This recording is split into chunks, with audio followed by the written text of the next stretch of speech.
My name is Riley Morgan. I'm 23 now, and for 19 years, I believed I was dying. Because that's what my parents needed me to believe. They called me their brave little miracle, while feeding me pills I didn't need, staging photos in hospital gowns, and collecting donations on my behalf. I thought I was sick. In reality, I was a performance, a prop in their charity empire. And every dollar they raised, every tear they shed in front of cameras, was built on a lie they told through my body. The day I stood up, literally, and realized I could walk without falling, that was the day the curtain dropped. If you think I stayed silent, think again.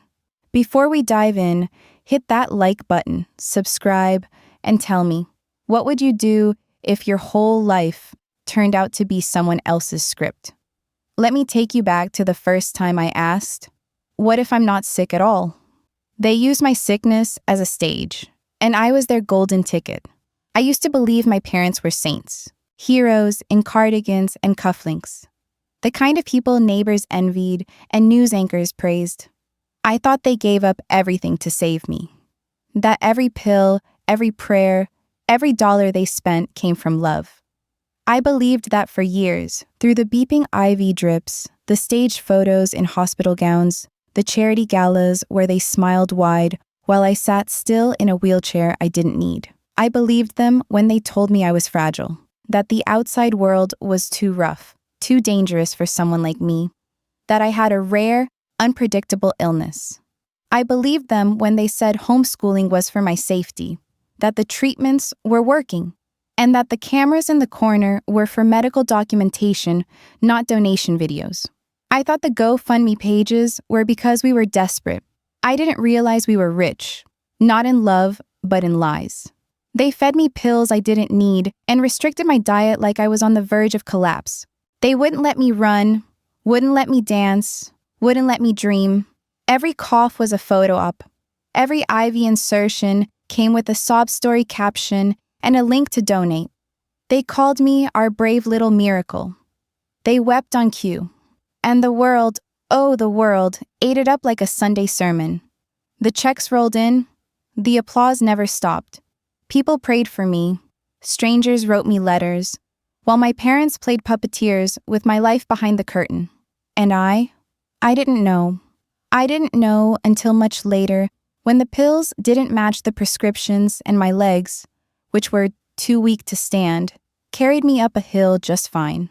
When I overheard my mother rehearsing another speech and my father whispering about donors, that's when the fog began to clear, and the fire began to burn. I didn't scream. I didn't fall apart. I didn't even confront them, not yet. I simply looked at the mirror, stared at the body they taught me to fear, and said one thing: if they wanted an audience, they'll get one. You've heard the beginning, but what if I told you that the worst part wasn't the lies, but what they did when I started asking questions? Keep watching, because their cruelty didn't stop at deception. They locked me in a glass box, called it love, and asked for applause. I was 19 when I asked for my full medical records for the first time. Not because I suspected anything sinister, just curious.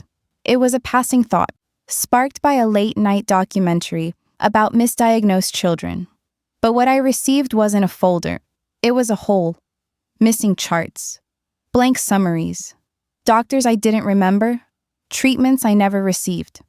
I reached out to Dr. Kim, who used to visit our house every other week.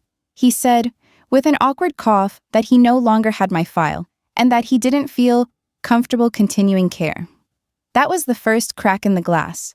I started noticing other things too, like how I could walk across the room without fainting, how I hadn't had a seizure in years, but my parents still insisted I was too fragile to travel alone. I stopped taking the pills, little pastel-colored lies, and nothing happened. No collapse, no emergency, just silence. Normalcy. When I brought this up to my mother, she gasped like I had cursed in church. She clutched her chest, eyes wide with hurt, and whispered, "Sweetheart, don't let your mind trick you like this." She called it a flare-up of delusion. Said my brain was playing games because I stopped taking my stabilizers. My father didn't whisper. He shouted, said I was ungrateful, that I was lucky to be alive. He smashed my phone against the kitchen wall when I told him I wanted to talk to a real doctor.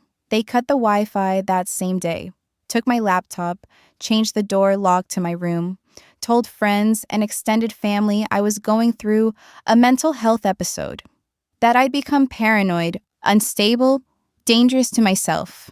But I wasn't unstable. I was awake. I listened. I watched. I memorized every locked drawer, every bank envelope, every hushed phone call. They thought they were protecting their story, but all they did was hand me the script. The real one. The one where I was never the patient, they were. Addicted to attention, dependent on control. And I made a quiet promise. I didn't scream it. I didn't carve it into walls. I whispered it to the stillness of my room each night.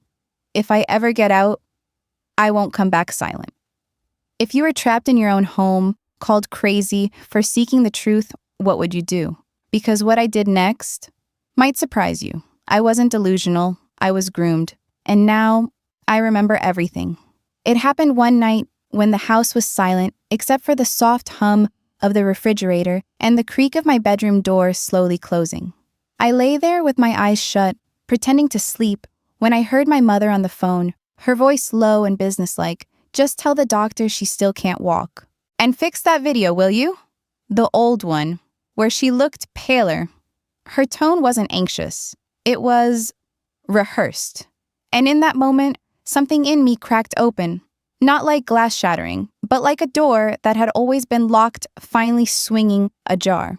My entire childhood spun like a film reel in reverse. Every tube, every test, every tear-stained Facebook post. None of it felt real anymore, because it wasn't. I stopped crying and started watching. The next morning, I created a new email under a false name and contacted the pediatrician I used to see. I asked, politely, carefully, for copies of my original medical files. Some came through, but many were empty, reduced to vague notes or timelines that didn't match my memories. A few had clearly been altered, and that only sharpened the focus of my rage. I wasn't crazy. I wasn't unstable. I was hidden. Then I reached out to Mr. Halverson, my old physical therapist. He'd always been kind, the only adult who ever looked uncomfortable during my check-ins. He responded in under an hour. He said he still had footage of a session where I walked across the room unaided, from years ago, before my parents had even launched their first Save Riley campaign. He said he'd kept it because something had always felt off. That video was the first piece. From there, I began building my archive. Screenshots of donation pages, transfer receipts from the charity account, copies of tax forms filed under my name but without my consent, old live streams where my parents prompted me with phrases off camera. I even found a journal I'd kept at 13, scribbled with questions I never dared ask out loud. They called it a charity, a foundation of hope. But my name wasn't even listed in the board, not once. I wasn't confused, I wasn't delusional, and I damn sure wasn't dead. No, I was waking up, and I was taking notes. Because I wasn't just their victim anymore. I was about to become their reckoning. Now that I had the truth, the next step was clear, but not easy. And what I did next didn't just change my life. It changed everything they'd ever built. Are you ready for that moment? I didn't go to the police. I went to the people. The moment I realized this wasn't just a family secret, it was public fraud, I knew exactly who needed to hear the truth. Not a cop with a clipboard, not some overworked district attorney, but the people they had deceived. The people who had cried at their interviews, opened their wallets, lit candles, and posted prayers. So I gathered every file, every screenshot, every bank document, every video clip of whispered coaching from behind my wheelchair. And I sent them all to a national investigative news show that had exposed charity scams before. I didn't sign the email. I didn't need to. The evidence spoke louder than a name ever could. They replied 2 days later with a single question. Can we meet you in person? Off the record?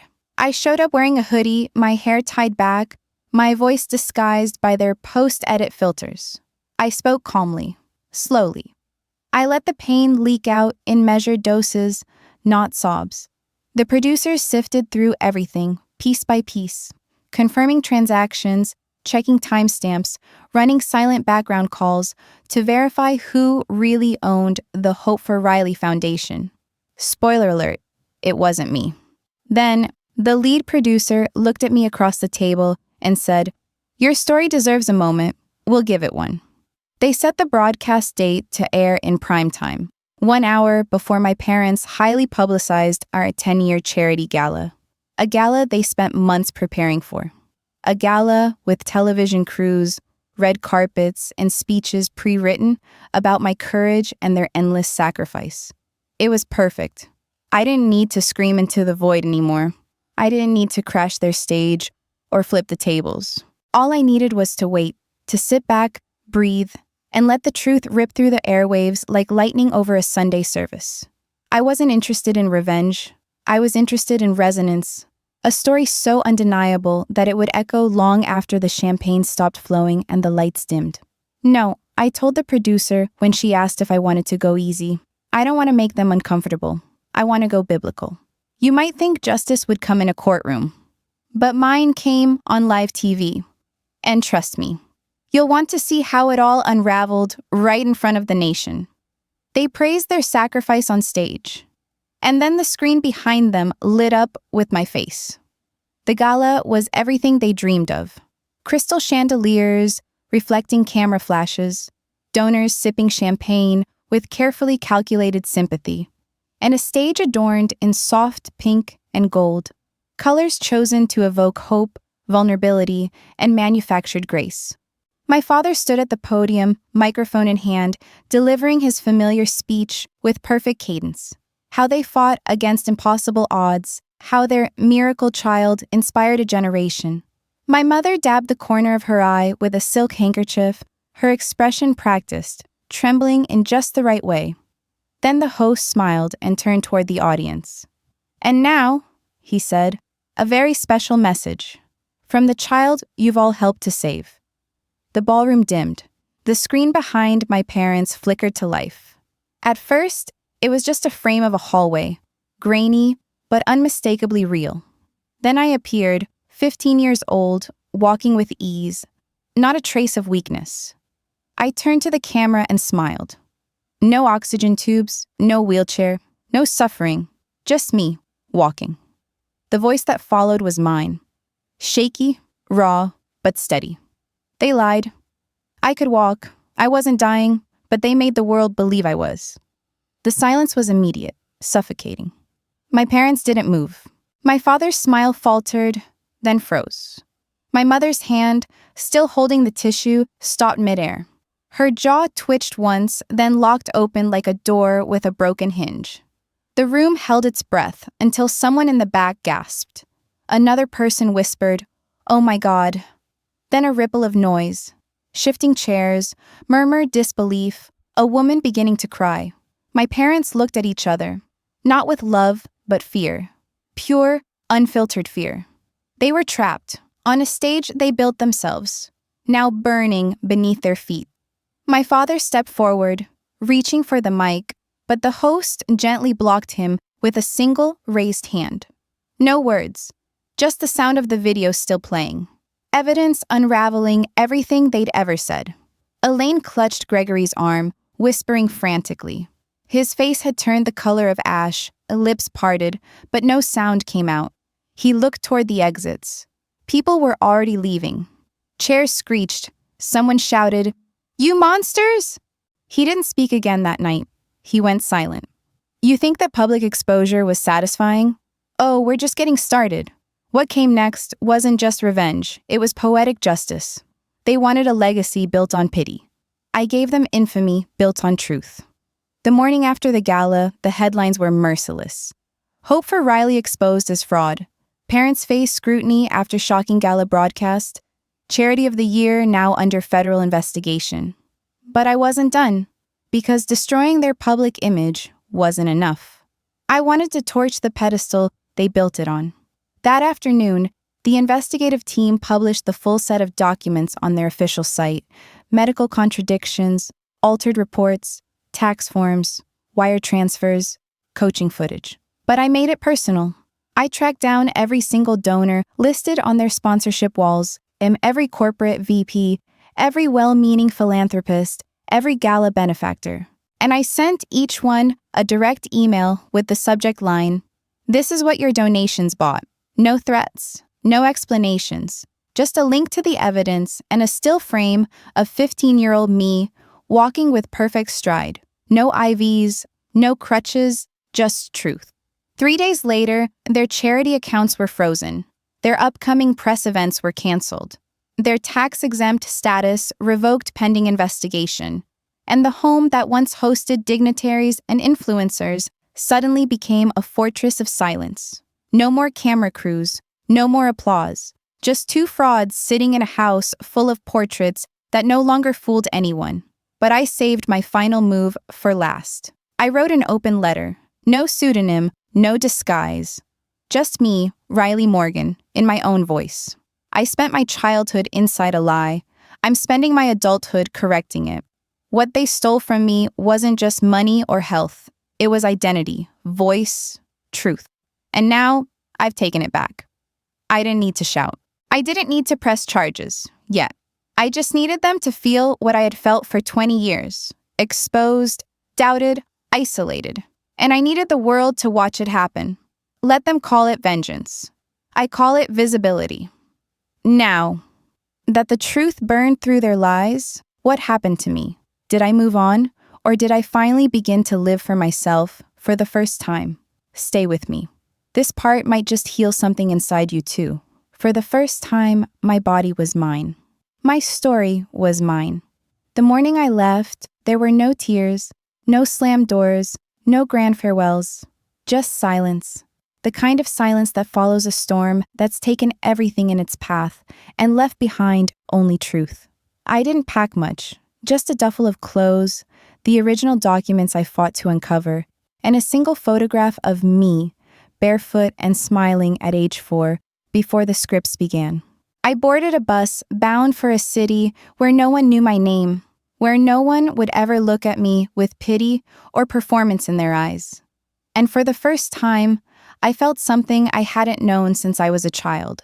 Stillness, not as a symptom, but as peace. My new apartment was small, 1 bedroom, 2nd floor, with a tiny balcony where the sun kissed the railing every morning just after 7.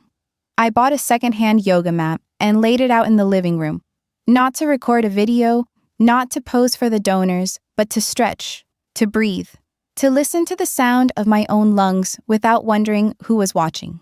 Some mornings, I'd walk to the neighborhood park, sit under a tree with chipped bark, and close my eyes just to feel the grass underneath me. No oxygen machines, no acting, no applause, just air, just earth, just me. I enrolled in a local community college, signing up for a program in physical therapy, something I'd secretly loved as a child, something that once gave me hope before it was weaponized into pity. When the counselor asked if I had any medical accommodations, I paused, then I smiled. "No," I said, "not anymore." At night, I started a podcast. Just my voice, a mic, and a mission. I called it Surviving the Script.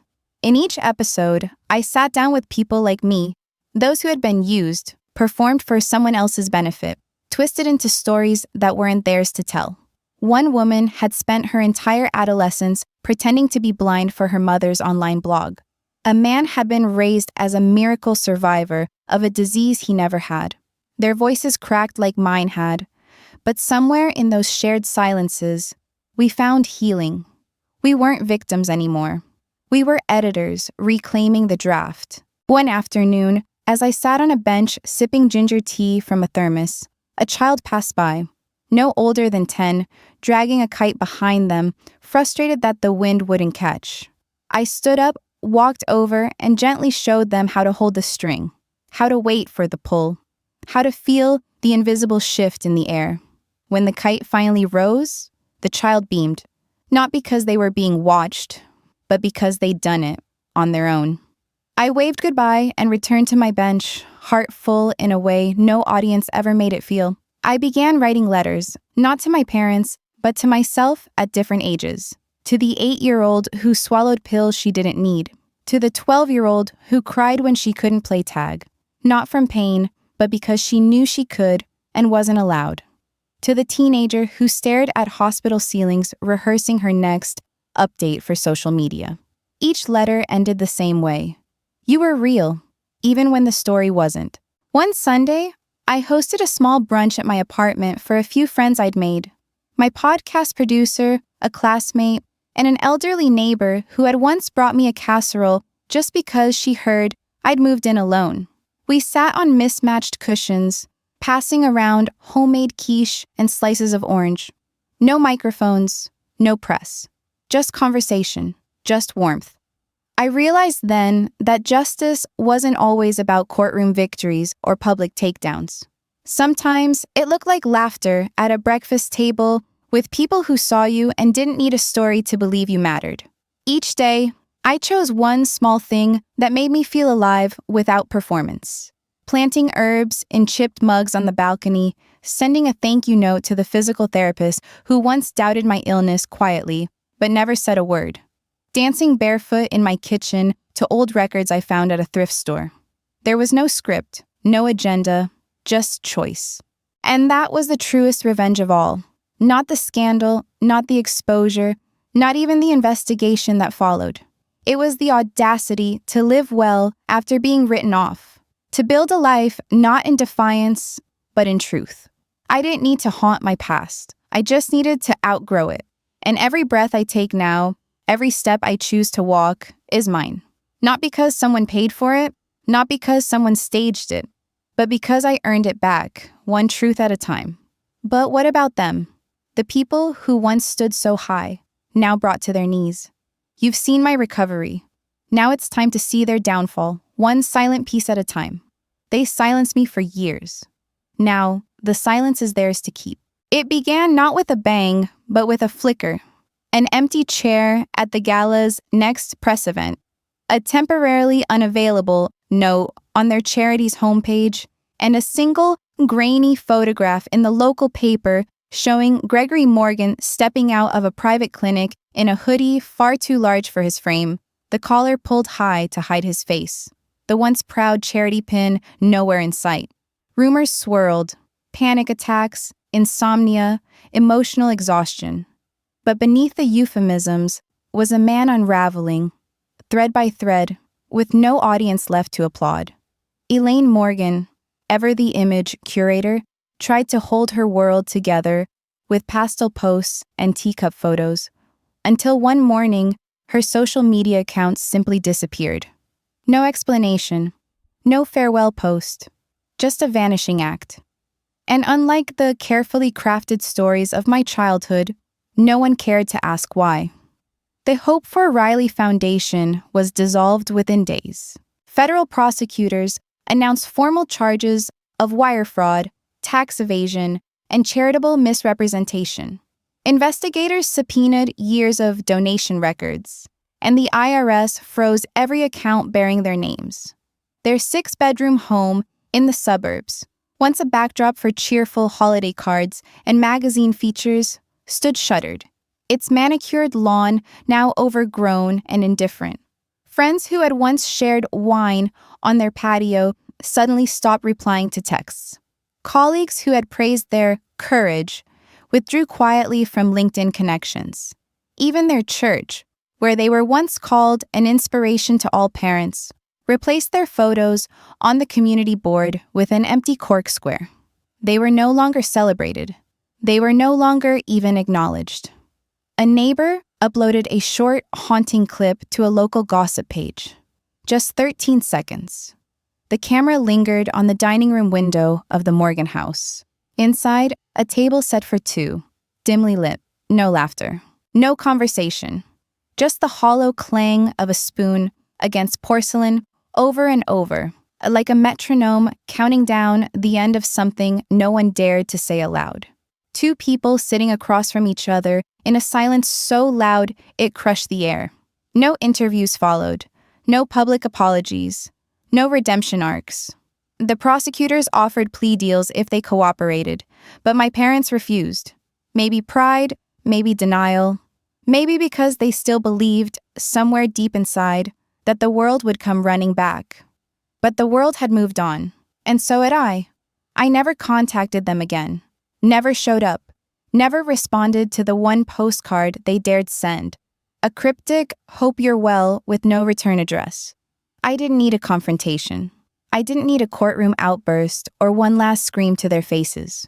Their punishment was already unfolding. In every sideways glance they received at the grocery store, in every turn back at a fundraiser they weren't invited to, in every parent who once envied them now whispering warnings about them to others. They live now inside the wreckage they built, a house without voices, a past without redemption, and a child they can no longer rewrite. And me? I no longer stand in their shadow. I am not haunted by their image. I am not defined by the roles they assign me. My story walks ahead of me now, not behind. They spent years controlling the narrative, but silence, when it turns, is a powerful author. It fills the rooms they once filled with speeches. It echoes louder than their performances ever did. And it's the one thing they cannot manipulate. Their silence is no longer a punishment for me. It's their prison. You've seen the collapse, but legacy, that's a different kind of power. If you've made it this far, don't look away now, because the ending I chose wasn't vengeance. It was something stronger. Under a quiet sun, on the balcony of my modest apartment, I watered the marigolds with a steady hand and let the wind comb gently through my sleeves. There was no camera waiting, no reporter knocking. Just me, a chipped mug of herbal tea, and the rhythm of the petals breathing open to the light. For the first time in my life, I wasn't anyone's performance. I wasn't anyone's poster child. I wasn't even brave. I was simply free. After the silence of their downfall, I knew I had to speak, but not with vengeance. Vengeance was loud. I'd already done that. This time, it had to be soft, steady, irrefutable. I began work on a small scholarship fund. It wasn't grand. No red carpets, no gala announcements, just a handful of dollars at first, pooled from a modest savings and a few early donors who believed in what I now stood for. I called it Unscripted Futures. It would go to children and young adults who, like me, had once been used as props in a narrative they didn't consent to, victims of medical abuse by the very people who were supposed to protect them. Each application I read was a mirror. Some were brutally honest, others hesitant and raw, typed in lowercase like they were afraid to take up space. I answered every letter personally. No assistant, no form reply. I wanted them to know that someone out there had survived the fire they were still walking through. That survival wasn't just possible, it was powerful. When the fund was stable, I began to write. The book came slowly, like a wound, learning how to close without festering. I titled it The Illness That Wasn't Mine. It wasn't a tell-all. It wasn't a courtroom transcript. It was a reclamation, a handwritten declaration that I was no longer a lie. Page by page, I peeled back the layers they'd wrapped me in. I told the truth without flinching, not to drag them back into the spotlight, but to drag myself out of their shadow. Every chapter was stitched with honesty, not hatred, because forgiveness isn't owed, but truth is. It became a quiet phenomenon. Survivors wrote in, therapists recommended it, a small publisher took a chance, and suddenly my words were carried into libraries, hospitals, shelters. A school counselor in Minnesota sent a photo of her students holding the book in a reading circle. A doctor in Ohio placed it in the waiting room beside health brochures. My story was no longer locked behind a fundraiser or buried beneath fabricated diagnoses. It had breath. It had weight. I didn't return to the city I grew up in. Not because I feared them, but because healing sometimes requires distance. Instead, I built a life that felt like mine. I took classes in physical therapy, not just to learn how the body works, but to learn how mine had been misunderstood and misused for so long. I wanted to understand it from the inside. I wanted to serve people who were actually hurting, who needed care that wasn't broadcast to make someone else look saintly. I treated every patient like they were more than a diagnosis. because I knew what it meant to be less. In the evenings, I hosted a podcast called Surviving the Script. Each episode was a conversation, sometimes messy, often tearful, always brave. Guests came forward, former child actors exploited by stage parents, siblings silenced in religious families, kids who'd been labeled miracles when all they wanted was a nap and some cereal. We didn't solve anything. We witnessed.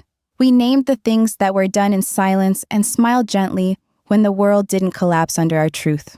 Once a month, I lit a single candle on my windowsill for those still trapped in their own narratives, unable yet to write their endings. Not everyone can escape.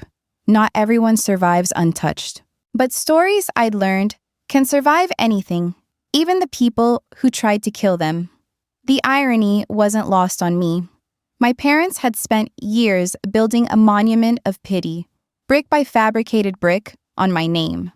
And now, without ever naming them again, I had turned that same name into something stronger.